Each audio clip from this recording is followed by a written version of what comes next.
starting.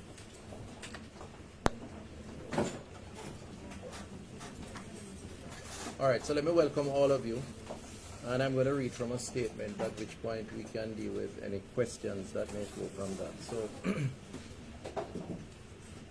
thank you for joining us this afternoon for what is an important development with the coronavirus disease 2019, or COVID-19 as it is referred to. Jamaica today confirmed its first imported case of coronavirus disease 2019, COVID-2019, here in Kingston.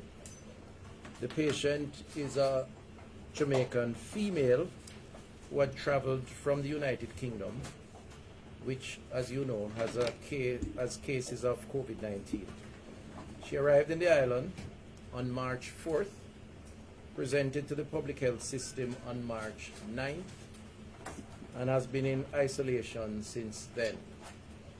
Based on the patient's travel history and symptoms, health professionals suspected COVID-19 when she presented herself. A clinical sample was collected and sent to the National Influenza Center, where lab tests confirmed the diagnosis today at approximately 11 a.m. The patient and family members have been informed of the development. The patient's infection was travel-related based on the assessment. However, steps are being taken to prevent the risk of community spread. These measures include the dispatch of a health team to the home of the patient for assessment and initiation of public health measures, the identification and contact tracing for all possible exposed persons, meeting of ministry officials with members of staff at the hospital, and the necessary interventions that are required to be put in place. In addition, imposed travel restrictions remain in place. In fact, 3 countries have been added to the list of the 5 that were originally announced. China, Italy, South Korea, Singapore, and Iran are the original countries. That was previously made public. We have added to that Spain, France, and Germany.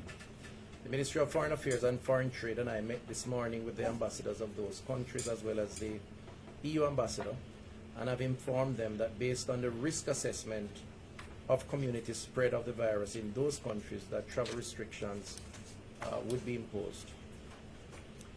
Further,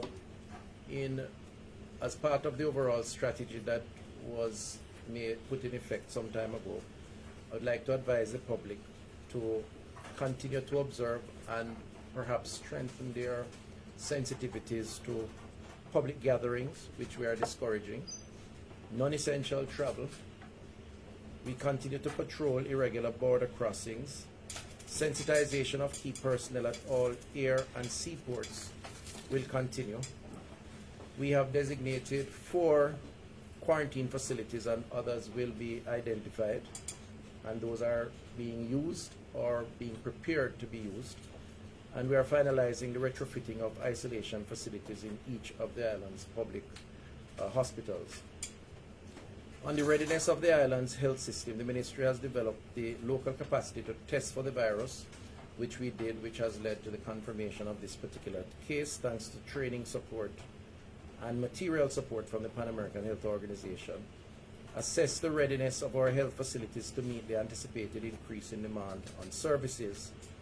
Continue to address existing gaps, including with respect of additional supplies and equipment. At the present time, we have enough personal protective equipment in the island for our health facilities. We also have adequate stores of respiratory medicine for the next 3 months, with additional supplies on demand. And we continue, of course, to train our public health caregivers in the event that they are required to support persons who are so affected. These efforts are supported, of course, by our communications campaign to keep each member of the population updated on the virus and its impact, and with oversight that is being provided by the Honorable Prime Minister Andrew Holness led National Disaster Risk Management Council. And I've had a conversation with the Honorable Prime Minister when we learned of this development, and I know he has been in contact with the leader of the opposition, informing him of this latest development. So we're taking an whole of society approach with our national leaders fully informed.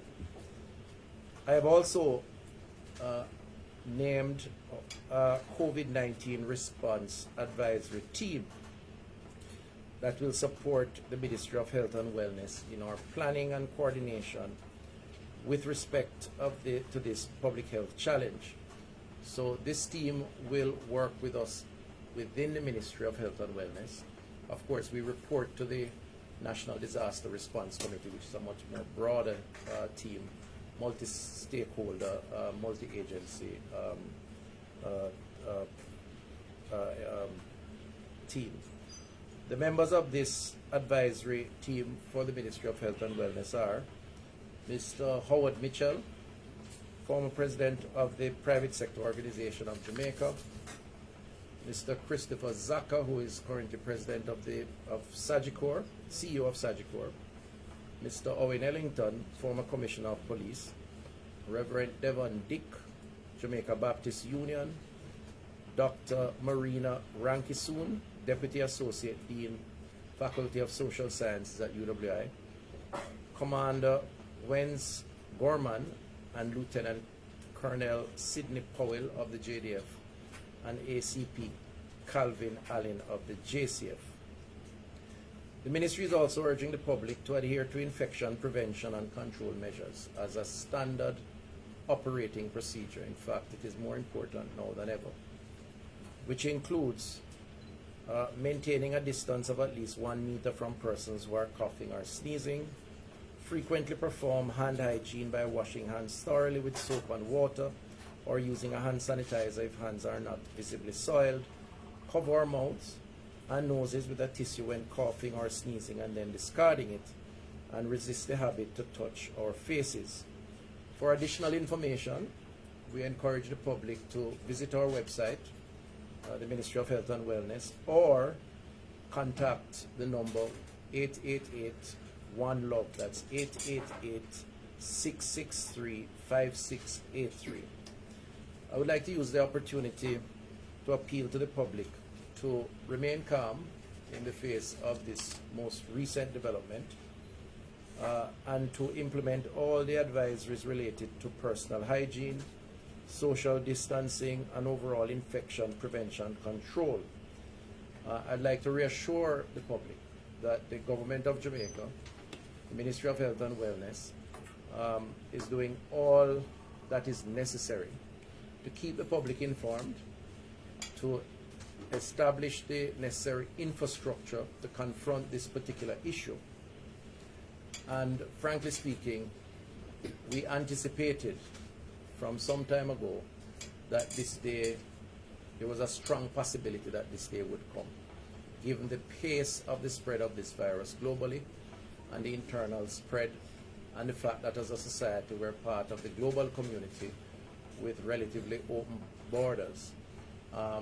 So we have been preparing in the event of today, and we have now just triggered the next phase of the response, which, because of an imported case, would include as a priority containment of the particular case so as to prevent the community transmission, which would be another phase. But we still feel that the country needs to be informed, be alert, and to take the necessary precautions as an absolute preventative measure. The other point I'd like to say is that we are doing what is necessary to trace persons who have come in contact with this particular individual, and we have already made contact with individuals, family members. We have already established a protocol, if you will, that they be confined to a particular space, to their homes, and further assessment of that situation is ongoing as we speak. And again, that is in keeping with the protocol of containment once a case would have been identified and in this case, an imported case. So I will end here and entertain questions, but I'm going to ask the representative from the University Hospital of the West Indies to take a seat. Are they here? No? Okay. All right. They're on their way because I suspect you may want to ask some questions as it relates to the institution. The Chief Medical Officer is here, and of course the Permanent Secretary. So we'll entertain questions now. Good morning. I'm here, Saunders from Jamaica Observer. Just a bit of clarification. Minister, you said that medicinal supplies are available for the next 3 months and that additional supplies will be available on demand. What exactly does that mean? Right. Is it that you'll be sourcing? Right. So what I'm saying is that based on our assessment of inventory, I have been advised that we have enough medicines for patients who have respiratory-related ailments, which is associated with this disease, and could provide those supplies up to the next 3 months. I'm also told by the NHF that additional supplies are on order, and therefore we would expect to bolster the inventory as needed during that period of time. During the 3 months? During that period of time, yes. Do you foresee any difficulty with getting those supplies that have been ordered? I am relying on the information from the National Health Fund and the team there, and they would have done their sort of surveys with suppliers throughout the country and beyond, because they deal with overseas suppliers also. And they have said to me that they have strong relationships and are therefore confident that they'll be able to replenish supplies as needed. Dr. Tufton, Chairman of Full and TV News, what's the protocol for sporting events such as boys and girls trams going forward? Okay, so decisions are going to have to be made in the not too distant future as it relates to these public gatherings. I know that Cabinet took a decision last evening for the Ministry of Education to advise as it relates to the pen relays, and schools by now should have been advised that the government is taking a position to not participate in the pen relays this year because that travel and the location could involve levels of risk that we would like to discourage. And so we are, but I'm saying it now publicly, but we were going to actually put an advisory out against that travel. As it relates to boys and girls champs, there is a meeting scheduled between the organizers, the Minister of Sports and the Minister of Education and myself, and the main sponsor. I think Grace Kennedy, of course, is the main sponsor, where a decision will be taken. And that decision should be taken within 24 hours. But needless to say, the fact that we now have a case, nevertheless an imported case, it does elevates the concerns as it relates to public gatherings. And that could be applied to all major public gatherings for the time being. Another question, why did it take 5 years for the person to be presented to the health facility? Did the surveillance protocol not work? No, I mean, the country from where the person traveled, the UK, I think this person enjoys dual citizenship. They're Jamaican, but with a UK citizenship. And I don't want to go into too much details about the individual, but the person traveled.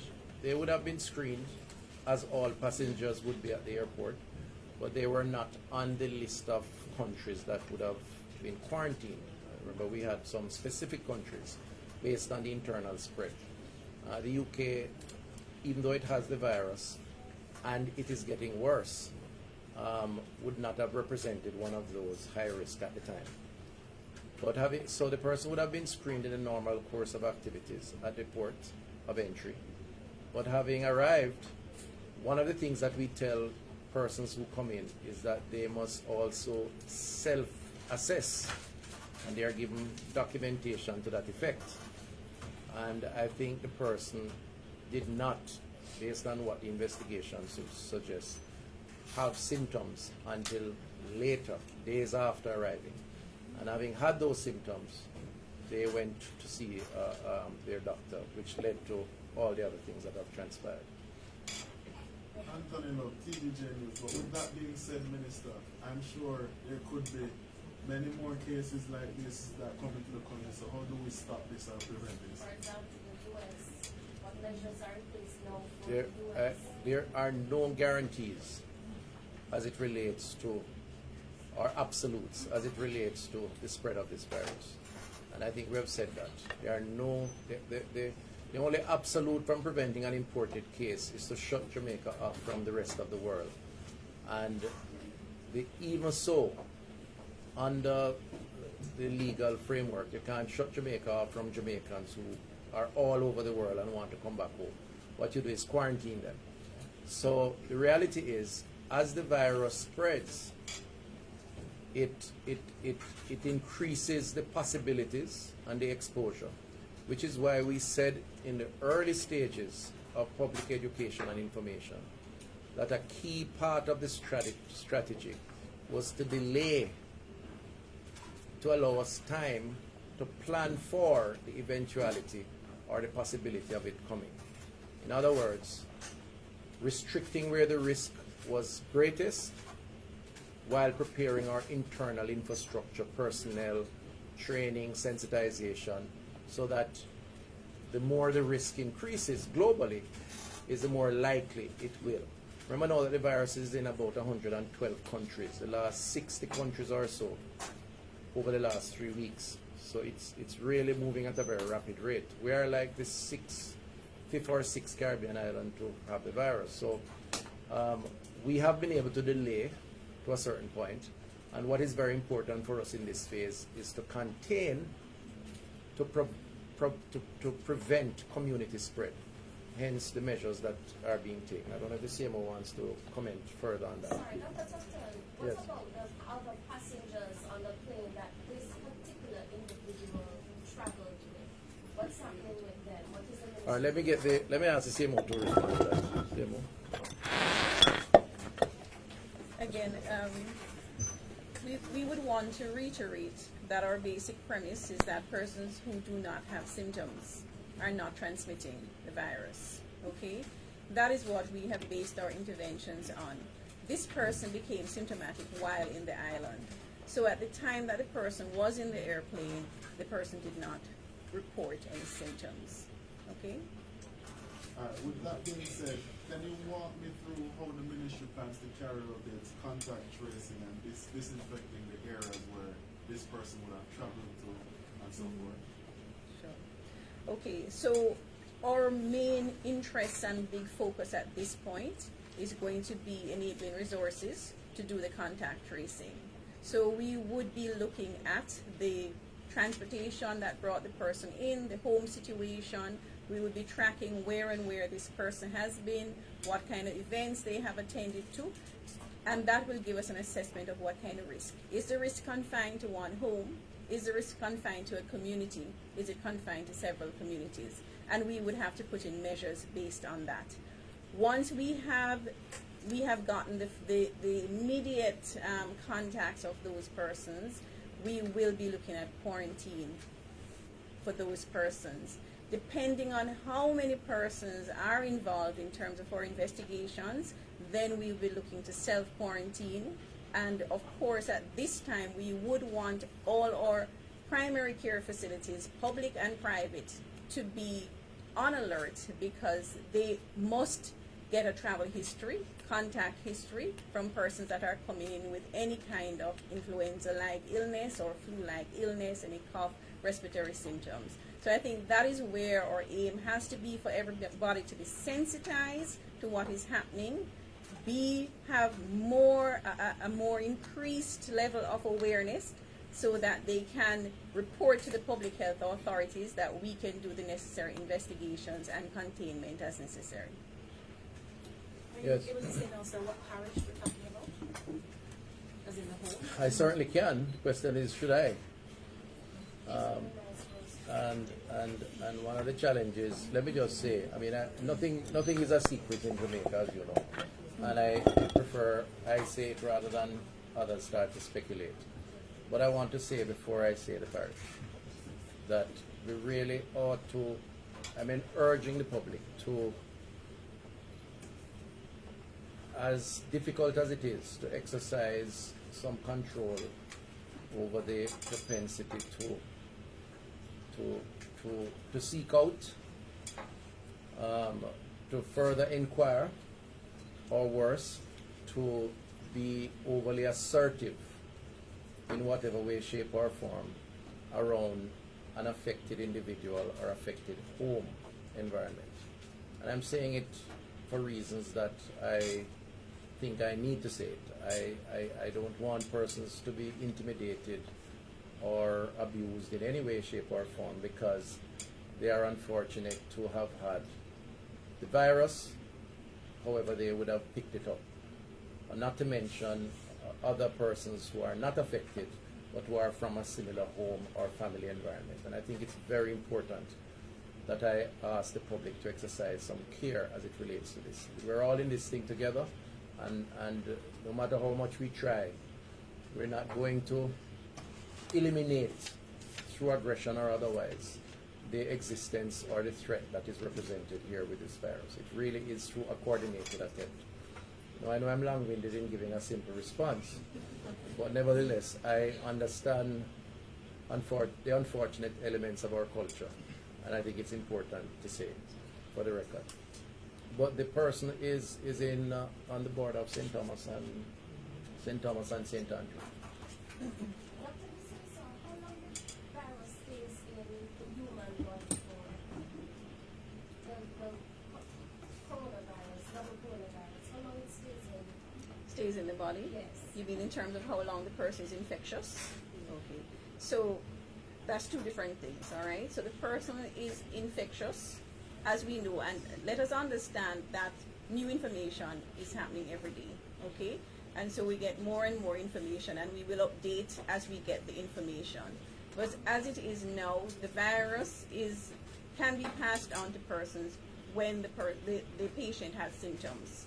So once the patient stops having symptoms, then what we tend to do is we tend to do 2 repeated tests, okay, over a period of 48 to 2 to 4 days to see if there is virus still present. And based on that, then we will say that it is safe to discharge the person. However, as I said, we have information is changing, new information, and we will update as needed. What's the condition of this patient? Is it mild, severe symptoms? Right now, the patient is stable, okay, and we have mild symptoms. I would ask Dr. Bruce if he wants to expand on that. No, the patient, as CMO said, is stable, and we will continue to observe the patient. Okay, let's fix it up a little. Is there anybody on this side who wants to ask a question? No? All right, I'll come back to this side. How is the hospital adapted to this development? The ministry and the hospital has been using the time since January to prepare. Our team has an operational plan, and as of yesterday, they executed that plan.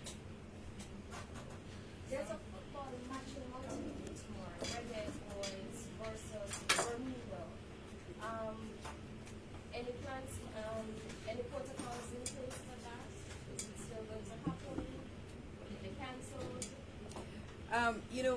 In responding to that question, I'm responding also to the question about cases coming in from all the different countries.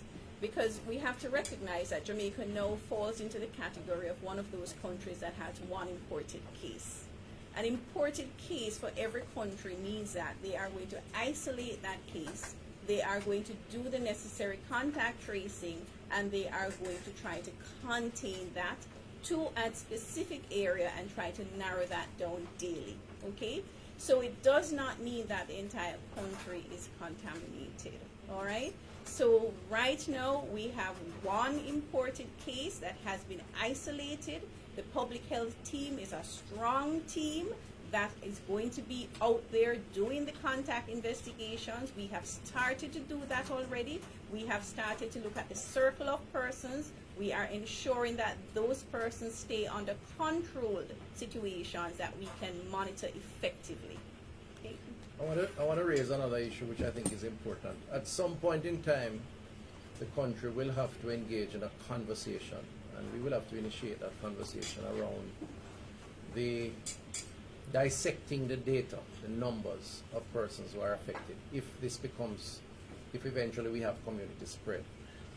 The reality is that the virus does not symbolize a death sentence for those who are so infected. That's very important. In fact, the numbers that we placed in the public domain through a public broadcast I made a few days ago indicated that the vast majority of Jamaicans who may be contaminated with the virus will recover. And it also outlines very clearly who the vulnerable groups are. Older persons with underlying conditions, compromised immune systems, and so on.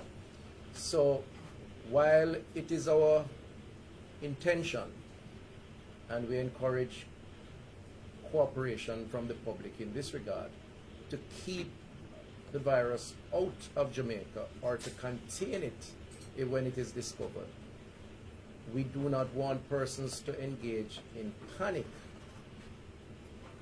because they interpret the virus to mean the most extreme result.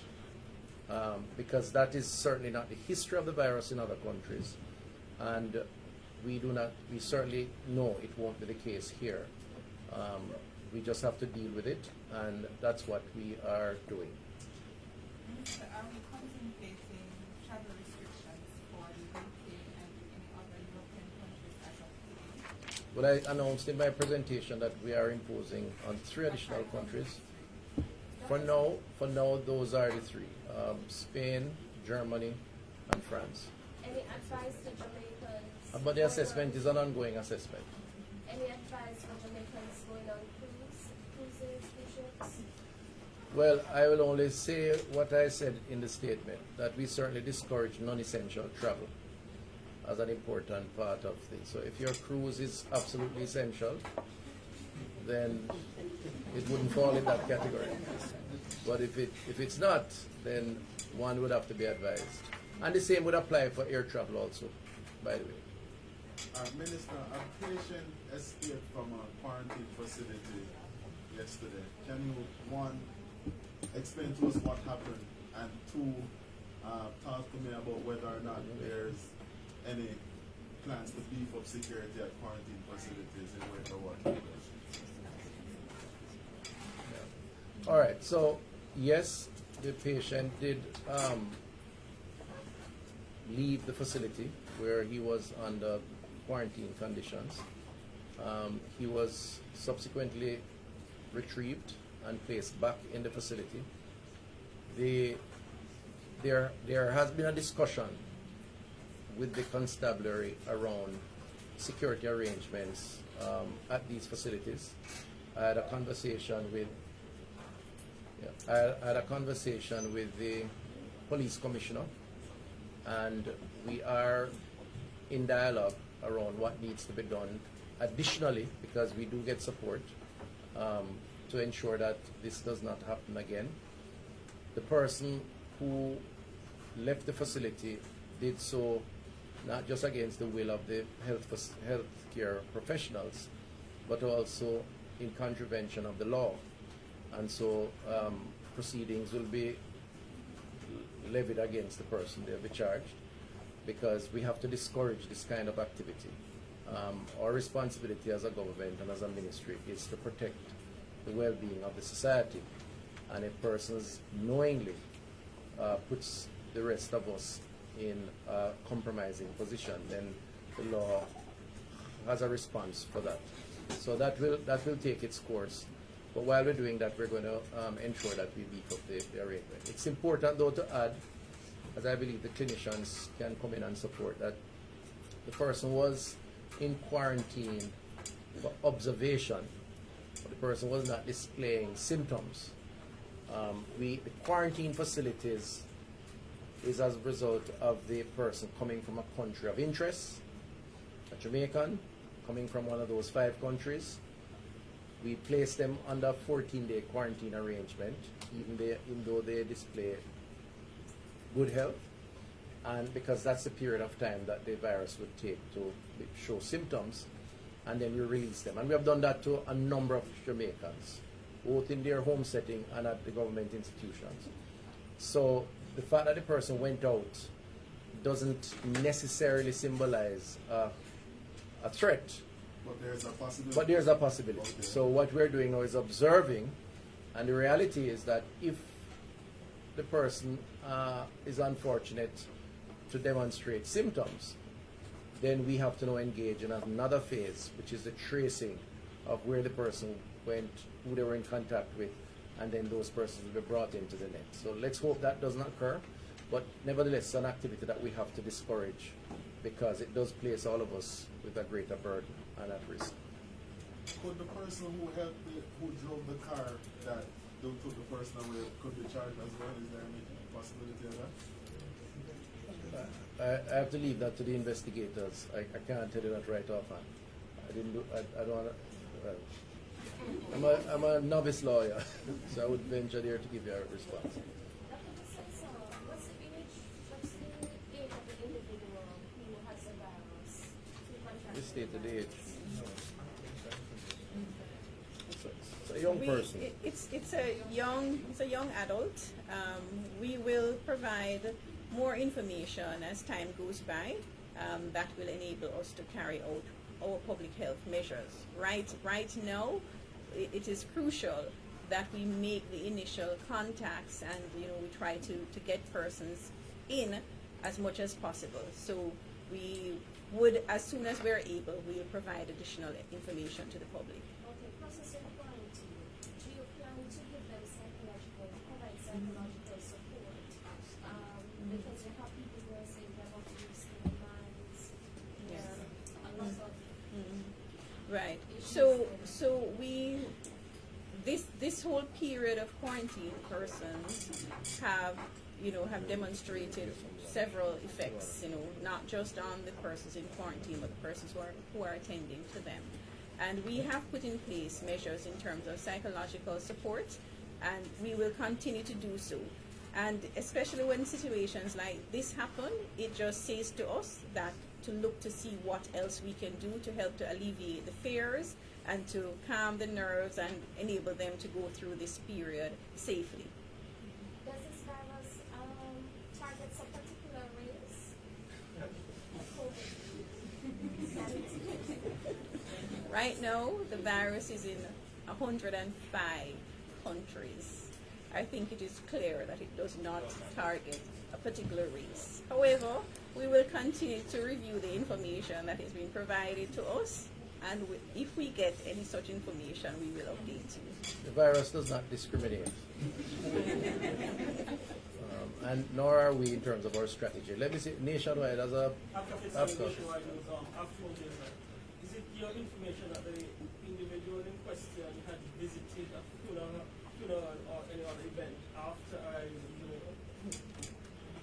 We are presently going through the complete itinerary of that person in order to be able to do the contact tracing. As I said, it's very important for us to demonstrate whether the risk is localized or how wide it is, because that is going to determine what kind of public health measures that we are going to have to put in.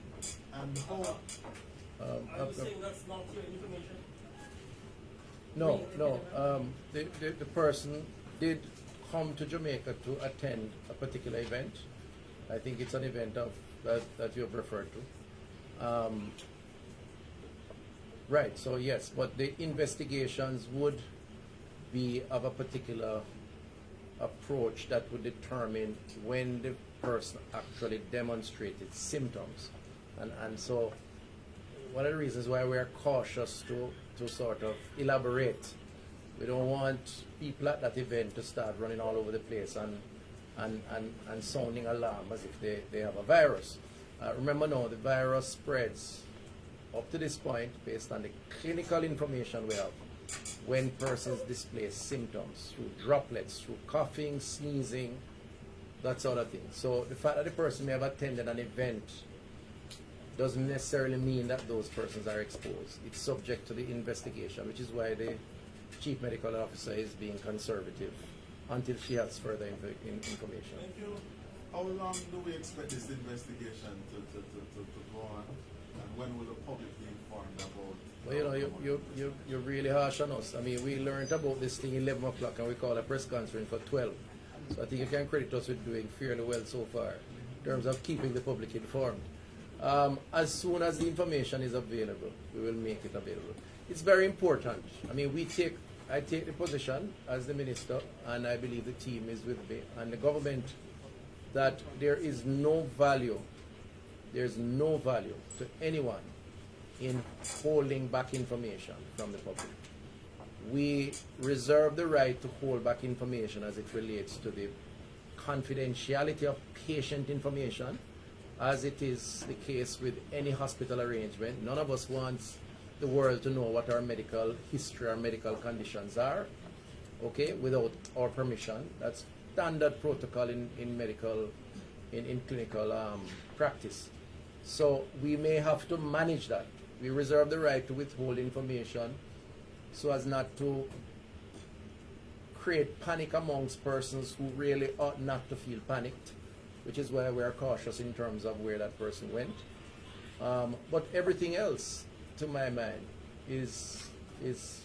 should be made public, and that's what we're trying to do. So in answer to your question, as soon as we have the information, but we're treating the matter as an absolute priority because containment requires efficiency of execution.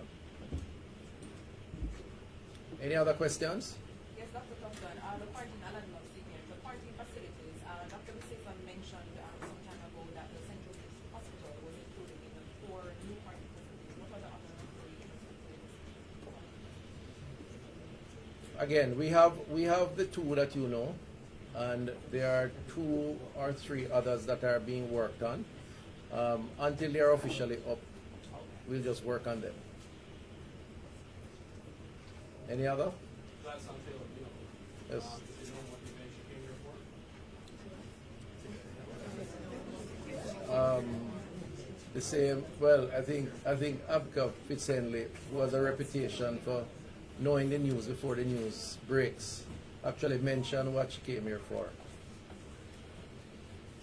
I don't know if she came here for other things. I mean, people travel back and forth for all sorts of reasons, but there was an event that she attended, the person attended. A funeral. The person attended a funeral. Exactly. They attended a funeral, and I don't know what else they may have come for. I think it is important for the media to understand that in this initial phase, where we need to make sure that we contact persons and we need to ensure that we get them to comply with the procedures that we would put in place, it is with regards to that we are not divulging everything at this time. So as soon as we are able to, we do have some information, but as soon as we are able to provide that to you without jeopardizing the public health investigation that is taking place, then we will do so. I want to use the opportunity to acknowledge the head of ADPEM, Mr. Richard Thompson, who is sitting to my far right, your left, and also Mr. Kevin Allen, who is CEO of the University Hospital, of course, Dr. Bruce, who is the Chief Medical Officer at the University Hospital. That's the hospital where the patient is now in quarantine. I really think that the isolation. I really think that maybe Dr. Bruce should just indicate, because what we don't want is for people to feel like they have to avoid the University Hospital. Just indicate what the isolation facilities involve, and just to reassure the public that the University Hospital is continuing business as usual and providing the vital services that it is accustomed to providing. Dr. Bruce?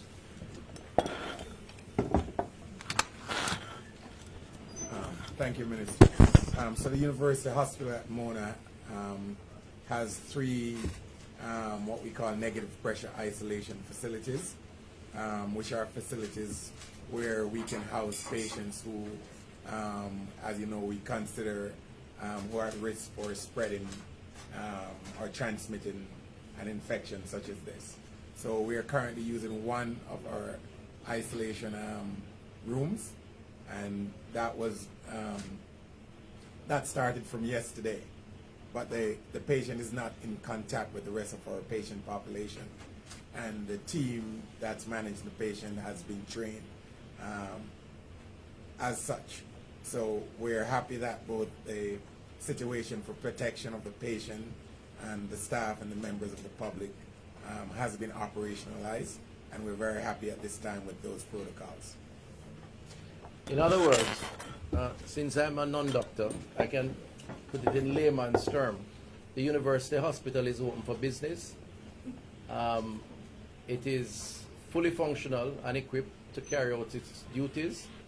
And as it relates to this particular patient, they are not in contact with the rest of the population, and therefore no one should feel exposed or overly exposed from attending to services, to access services at the hospital. The facilities there I've seen, they're very good facilities. They are made for this kind of thing. Coronavirus is not the only infectious disease. There are several others that they've had to deal with that you would not have known about. It's just that this is the topical issue, and we're keeping you informed. So do not, I repeat, do not feel that the university hospital somehow needs to either be picketed or to be avoided because we have this particular case treating. Okay? Any other? We'll close off. Yes, sir. I've been ready from Bus Caribbean. Minister, with the confirmation of this first important case, is the ministry looking to increase its national response allocation from the government? Okay, that is a good question. So yesterday, the Cabinet of Jamaica, led of course by the Honorable Prime Minister, approved a submission that was carried there by myself, supported by the team on either side of me, to allocate approximately 2 billion Jamaican dollars, 1.9 something, to bolster the response of the public health system to support the possibility of containment and case management, as well as to strengthen the border control measures that are in place.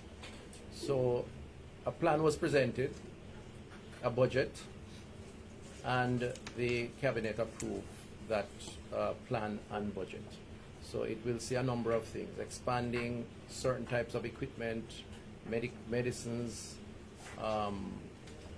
training, isolation or quarantining, and all the associated activities that are related to that. So yes, we have been given the budget that we require based on the concern. Right. And the capacity to procure quickly also is one other. Any other question? Mr. Thompson, can you just give us an idea of the ODP and the road Are you gonna do that now? You want to? Just exchange here for a minute. Yeah.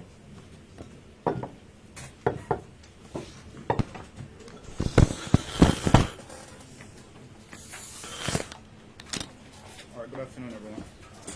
Well, the ODPEM is the National Disaster Coordinator. We spearhead a very robust national disaster risk management framework. And for public health emergency of this nature, the Ministry of Health is the lead entity. But we all know that anything that can manifest itself into a wider crisis or a disaster takes greater coordination and a pooling of major resources. So you know from this perspective, you'd realize that border control and security plays a critical role. We're talking about customs and immigration. We're talking about the possibility as it relates to food security and a number of different variables. You'd have heard Minister Tufton spoke already about some aspect of the border security measures. So because it would take greater coordination outside of the specific health component, it requires a greater national response process. And coming out of the meeting of the National Disaster Risk Management Council, which is chaired by the Most Honorable Prime Minister and Holness, he would have already given his charge for the national framework to be activated and to look at then a kind of preparedness measure, but no, given where we are, more of a kind of response process. So it would require greater sectorial collaboration and greater resources. So thus the ODPEM as the National Disaster Coordinator would play that coordinating role with the Ministry of Health being the lead entity, given that it's a public health emergency. Thank you. Anybody else? All right, so ladies and gentlemen, I am sure you will hear from us in the coming days, because I know you'll be anxious to hear what is happening in terms of the follow-up activities. There are certain decisions that may have to be taken, which we will brief you on. So issues around public gatherings, events that are on the national calendar that some of them you asked about earlier. I have already confirmed that in terms of the pen relays, the Ministry of Education and the Cabinet, through the Cabinet's instructions, have advised schools around not participating in the pen relays this year. We will comment further on boys and girls camps and on any other public gathering in the days coming. We think we have this matter under control in terms of the treatment and the containment of this individual. The areas that we have no control over, but we are assessing, would be the period of time that the person showed symptoms but was out in the open. So in this instance, when they were being transported to the doctor to see the medical team. But we have taken note of that. We have done the interrogation. We know who to contact. We have already made contact. And what we have to do is observe. So we are doing the work while keeping our fingers crossed that this individual is the only affected individual at this point in time. If anything changes as it relates to that or anything else, we will inform you to help us to inform the public. I'm going to close by asking the public, through you, and I thank you for the opportunity, not to engage in unnecessary or to engage at all, frankly speaking, in speculation. Give me some other words to describe it. Rumors, rumor mongering, hysteria, or otherwise. The greatest challenge we have, one of the big challenges we have, is the promotion of inaccurate information, because it really promotes panic in our society, which is not necessary. I'm going to ask the media, while it is not your duty, if you are not the ones sending out the information, to correct to the extent that you see information that is not accurate or you are doubtful about. Use the toll-free number and call. We have a media center here, but you can use that number to clarify and help us to correct where that correction is required, because we really want everyone to be on the same page so that there's no chance of misinterpretation or actions that become counter to what we're actually trying to do. So we thank you again, and we will follow up, I'm sure, with the further developments. Thank you.